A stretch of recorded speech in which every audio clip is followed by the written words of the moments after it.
Hi everybody, this is Dr. Riley from Attune Health. Happy holidays to everyone. I wanted to do a quick informational video just about a condition that I've been seeing in clinic, a little bit more, called temporal arteritis or giant cell arteritis. And this kind of builds off the last video that we had done about polymyalgia rheumatica.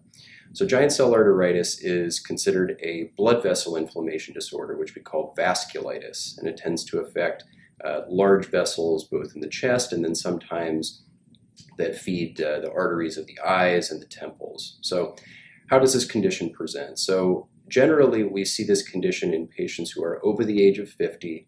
Oftentimes it can be features of sudden onset headaches in folks who have never had headache syndromes before. You can also have changes with pain when you eat, particularly pain in your jaw. Sometimes people can have shoulder or thigh pain, which can be a feature of polymyalgia rheumatica because these two conditions can overlap and kind of associate with each other to some degree. The most worrisome symptom that we want to make sure that we rule out with giant cell arteritis is vision changes, as it can lead to sudden onset blurry vision and kind of in a worst case scenario, sudden onset blindness. So because this is a blood vessel inflammation condition, we need to look for markers in the blood, particularly markers of inflammation, so an ESR and a C-reactive protein known as a CRP.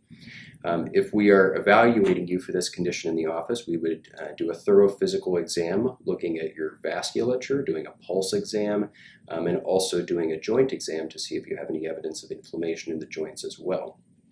Frequently, we tend to work with ophthalmologists who can look in the back of the eye very closely to see if there is any evidence of changes to those areas that might suggest giant cell arteritis.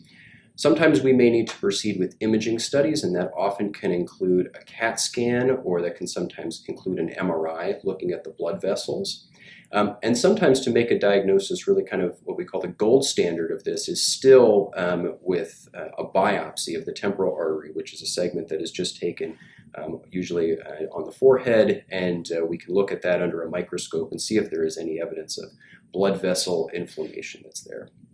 So when we are worried about giant cell arteritis, or if we have a diagnosis of giant cell arteritis, how do we treat it? So initially, our treatment generally consists of high doses of steroids because they work quickly and they can help to calm down some of the inflammation very quickly. And then as time goes on, and if symptoms start to improve, and if we start to see improvements in the markers of inflammation in the blood go down, then we can start to lower steroids effectively.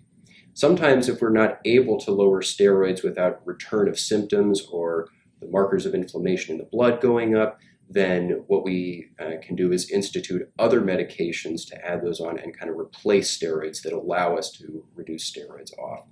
And those medications can be oral medicines like methotrexate, but more over the last several years we have started to use more injectable biologic medicines or intravenous therapies. And the ones that have been best studied for this condition are Actemra or tocilizumab, and then Kevzara or sarilumab, which both work in a very similar fashion. And those are infusions. Oftentimes, if you come into our clinic, that can be once a month in some cases, or if you're at home, it can be an every 2-week injection. Additionally, there has been some exciting research going on over the last year or so in giant cell arteritis, looking at another class of medicines that we actually use to treat psoriatic arthritis with. And this medicine in particular is called Cosentyx.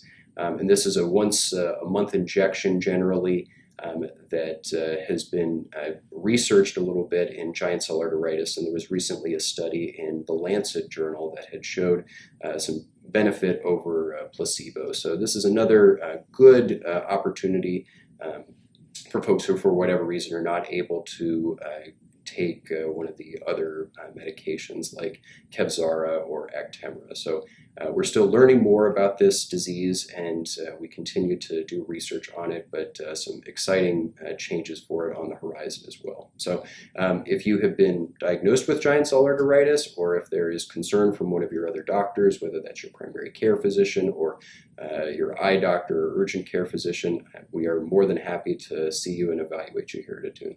Thanks and take care. Happy holidays. Bye.